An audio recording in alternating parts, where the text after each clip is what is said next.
Hi friends, ఈరోజు మనం 8th క్లాస్లోని 10th lesson British Nizam పాలనలో భూస్వాములు కౌలుదారుల గురించి తెలుసుకుందాం. మొఘలు చక్రవర్తుల పాలనలో జమీందారులు రైతుల నుండి శిస్తు వసూలు చేసేవారు.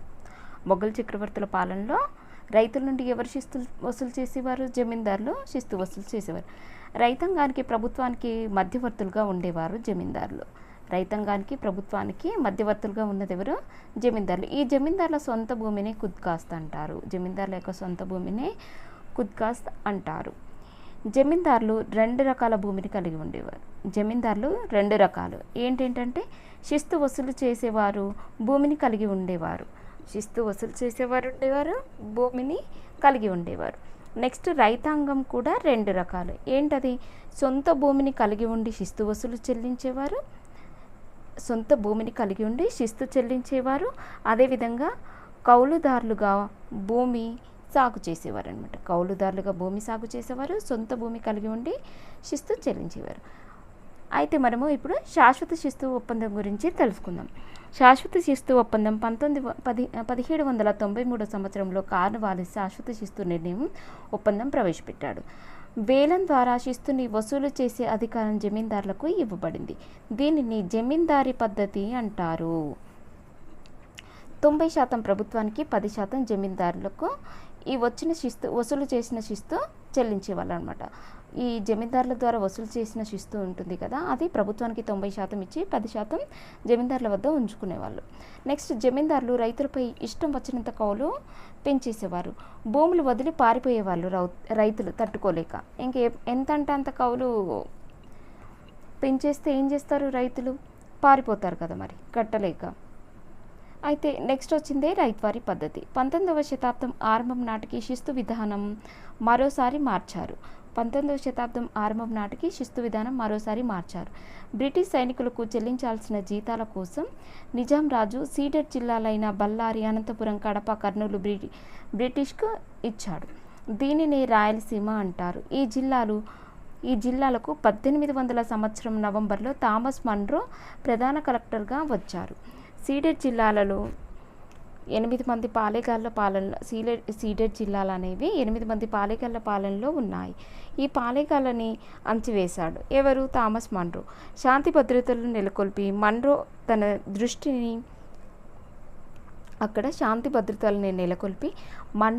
తన దృష్టిని భూమి సర్వే శిస్తు స్థిరీకరణపై పెట్టాడు. రైత్వారీ స్థిరీకరణను దక్షిణ, పశ్చిమ భారతదేశాల్లో ప్రవేశపెట్టాడు.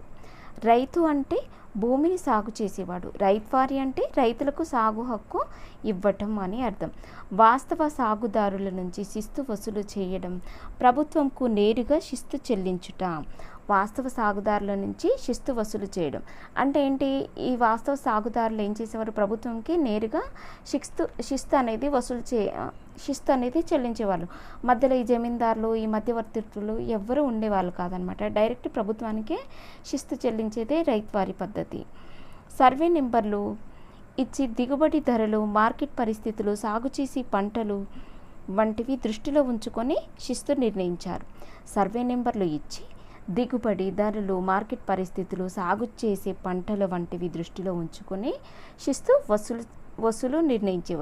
నిర్ణయించేవారు అనమాట. 1802 పంటల సాగుకు ముందు పంటల పెట్టుబడికి అప్పులు ఇప్పించాడు. రైతులకి రక్షణగా తండ్రి స్థానంలో బ్రిటిష్ ప్రభుత్వం ఉండాలని ఎవరు? థామస్ మన్రో వాదించాడనమాట. అయితే థామస్ మన్రో సమయంలో అభివృద్ధి కార్యక్రమాలు ఏ విధంగా ఉన్నాయి? సర్ ఆర్థర్ కాటన్ కృషి వల్ల 1849లో ధవళేశ్వరం వద్ద గోదావరి నదిపై ఆనకట్ట నిర్మించారు. సర్ ఆర్థర్ కాటన్ కృషి వల్ల 1849లో ధవళేశ్వరం వద్ద గోదావరి నదిపై ఆనకట్ట నిర్మించారు. నెక్స్ట్, విజయవాడ వద్ద కృష్ణానదిపై 1854లో ప్రకాశం బ్యారేజ్ కట్టారు. విజయవాడ వద్ద ప్రకాశం బ్యారేజ్ 1854లో కృష్ణానదిపైన కట్టారు. 1857 తర్వాత కర్నూలు కడపలో కేసీ కాల్వల్ని నిర్మించారు.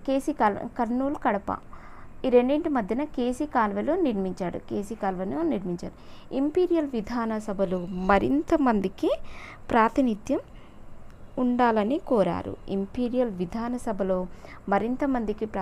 ఉండాలని కోరారు.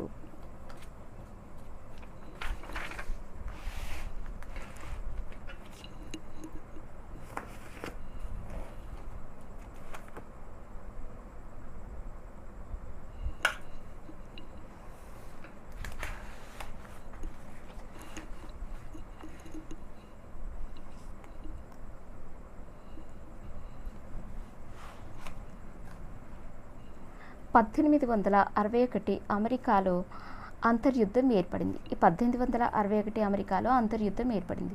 పత్తి సరఫరా కోసం బ్రిటిష్ ప్రభుత్వం భారత్పై ఆధారపడ్డాయి. దాంతో పత్తి ధరలు గణనీయంగా పెరిగాయి. ఈ 1864లో పత్తి కిలోకి 12 అనాల ధర ఉండగా 1865 అమెరికా అంతర్యుద్ధం ముగిసింది. 1865 కిలోకి 6 అనాలకి పడిపోయిందనమాట. పత్తి అమెరికా సరఫరా చేయడంతో ఈ 1865లో కిలోకి 6 అనాలకి పత్తి ధర అనేది పడిపోయింది. పత్తి పంటల్లో లాభం పొందాలనుకున్న గంజాం రైతులు అప్పుల పాలయ్యారు. ఈ పత్తి పంటతో ఇప్పుడు పత్తి కోసం భారత్ మీద ఆధారపడ్డారు కదా, దానివల్ల పత్తి ధర అనేది బాగా పెరిగిపోవడంతో ఈ పత్తి పంట ద్వారా అయినా లాభం పొందాలని కొంతమంది గంజాం రైతులు ఏం చేశారు, చాలా కనీసం తిండి గింజలకు కూడా లేకుండా పత్తిని మాత్రమే పండించారనమాట. దాని ద్వారా పత్తి కిలో 12 అనాలున్న కిలో ధర 6 అనాలకి పడిపోయింది కదా 1865లో. దాంతో పత్తి పంట లాభం పొందాలనుకున్న రైతులు చాలా వరకు అప్పుల పాలయ్యారు. వరి బదులు వీళ్ళేం పత్తి పండించడంతో కరువుకు గురై ఆకలితో చాలామంది చనిపోయారు. ఇప్పుడు 1861లో అమెరికాలో అంతర్యుద్ధం ఏర్పడింది కదా, పత్తి సరఫరా కోసం ఏం చేసింది బ్రిటిష్ ప్రభుత్వం భారత్ మీద ఆధారపడింది. అయితే భారత్ మీద ఆధారపడడంతో మన భారత ప్రజల్లో ఇంకా లాభం వస్తుందనే ఉద్దేశంతోనే పత్తిని మాత్రమే, వరి పంట పక్కన పెట్టేసి పత్తిని మాత్రమే పండించడం స్టార్ట్ చేశారు. ఎందుకు పత్తిని మాత్రమే పండించారు అంటే కిలో 12 అనాలు పలకడంతో లాభం పొందొచ్చు అనే ఉద్దేశంతో పత్తిని మాత్రమే పండించడం జరిగింది. దాంతో 1865లో అమెరికా యొక్క అంతర్యుద్ధం అనేది ముగిసింది. దాంతో అమెరికా నుండే పత్తి అనేది దిగుమతి చేసుకున్నారన్నమాట బ్రిటిషర్స్. అయితే మన ఇండియాలో 1865లో కిలోకి పత్తి ధర వచ్చేసి మనకి తగ్గిపోయిందనమాట, 6 అనాలకి పడిపోయింది. దానివల్ల పత్తి పంట పండించిన వాళ్ళు చాలామంది రైతులు అప్పుల పాలవ్వడం జరిగింది. దారిద్ర్యం కారణంగా చాలామంది ప్రజలు చనిపోవడం కూడా జరిగింది. ఆకలితో చాలామంది చనిపోయారు. దారిద్ర్యం కారణంగా చాలామంది ప్రజలు దక్షిణాఫ్రికా, ఫిజీ, మారిషస్, బర్మా, మలేషియా మరియు కరీబియన్ ద్వీపాలకు చెరుకు పత్తి తోటల పెంపకం ఒప్పంద కార్మికులుగా వలస వెళ్ళిపోవడం జరిగింది. ఇంకా వీళ్ళు జమీందారులు బలవంతంగా రైతుల్లో పన్నులు వసూలు చేయించుకోవటాన్ని వెట్టి అంటారు. జమీందారులు బలవంతంగా రైతులతో పనులు చేయించుకోవటాన్ని వెట్టి అంటారు. హైదరాబాద్ రాష్ట్రంలో దొరలు రైతులు ఏ విధంగా ఉన్నారు? నిజాం చెల్లించే భూమి శిస్తుని ఏమంటారు? పేష్కష్ అంటారు. నిజాంకు చెల్లించే భూమి శిస్తుని పేష్కష్ అంటారు. హైదరాబాద్లో 6535 గ్రామాలలో 1500 జాగీర్లు, హైదరాబాద్లో 6535 గ్రామాలలో 1500 జాగీర్లు, 497 గ్రామాలలో 14 సంస్థానాలు ఉండేవి. 497 గ్రామాలలో 14 సంస్థానాలు ఉండేవి. నిజాం సొంత జాగీర్ కింద 1400 గ్రామాలు ఉండేవి. నిజాం సొంత జాగీర్ కింద ఎన్ని గ్రామాలు ఉండేవి? 1400 గ్రామాలు ఉండేవి. నిజాం సొంత భూమిని ఏమంటారు? సర్ఫే కాస్ అంటారు. నిజాం జాగీర్ని ఏమంటారు? సర్ఫే కాస్. పాత భూస్వాములని తీసివేసి శిస్తు వసూలుకు కొత్త భూస్వాములు నియమించారు. వీరికి సంవత్సరంకి రుసుం చెల్లించేవారు. మహబూబ్ నగర్, నల్గొండ జిల్లాల్లో 1000 ఎకరాలకు పైగా ఉన్న దొరలు 550 మంది ఉన్నారు. మహబూబ్ నగర్, నల్గొండ జిల్లాల్లో 1000 ఎకరాలకు పైగా ఉన్న దొరలు 550 మందికి పైగానే ఉన్నారు. విష్ణు, రామచంద్రారెడ్డి, చెన్నారెడ్డి, ప్రతాప్ రెడ్డి, 1,00,000 ఎకరాల పైగానే భూస్వాములు 1,00,000 ఎకరాలు ఉన్నాయి వీరికి. అన్నిటికంటే తీవ్ర కరువు గంజాంలో 1865-66లో వచ్చింది. 19వ శతాబ్దము ద్వితీయార్ధంలో 11 కరువులు వచ్చాయి. 19వ శతాబ్దం ద్వితీయార్ధంలో 11 కరువులు వచ్చాయి. జమీందారులకి వ్యాపారస్తులకి వ్యతిరేకంగా 1860 నాటి డెక్కన్ తిరుగుబాటు జరిగింది. జమీందారులకి వ్యాపారస్తులకి వ్యతిరేకంగా 1860 నాటి డెక్కన్ తిరుగుబాటు, రంపా ఫితూరి తిరుగుబాటు, మోపుల తిరుగుబాటులు జరిగాయి. 19వ శతాబ్దం రైతాంగ ఉద్యమాలు తిరుగుబాటు. 20వ శతాబ్దంలో జాతీయ ఉద్యమంలో చేరారు. 19వ శతాబ్దంలో రైతాంగ ఉద్యమాల తిరుగుబాటు, 20వ శతాబ్దంలో జాతీయ ఉద్యమంలో చేరారు. 1922 ఉత్తరప్రదేశ్లో అవధ్ ప్రాంతంలో అక్రమంగా డబ్బులు వసూలు చేస్తున్న జమీందారులకు వ్యతిరేకంగా రైతులు పెద్ద ఎత్తున ప్రదర్శనలు నిర్వహించారు. తమ ఆందోళనను కొనసాగించుటకు రైతులు కిసాన్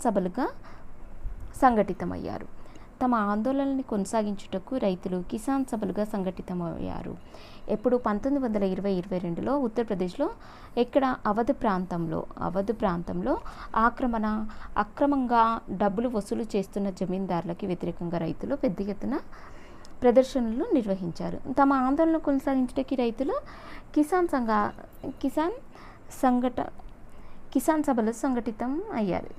సభలు సంఘటితం అయ్యారు.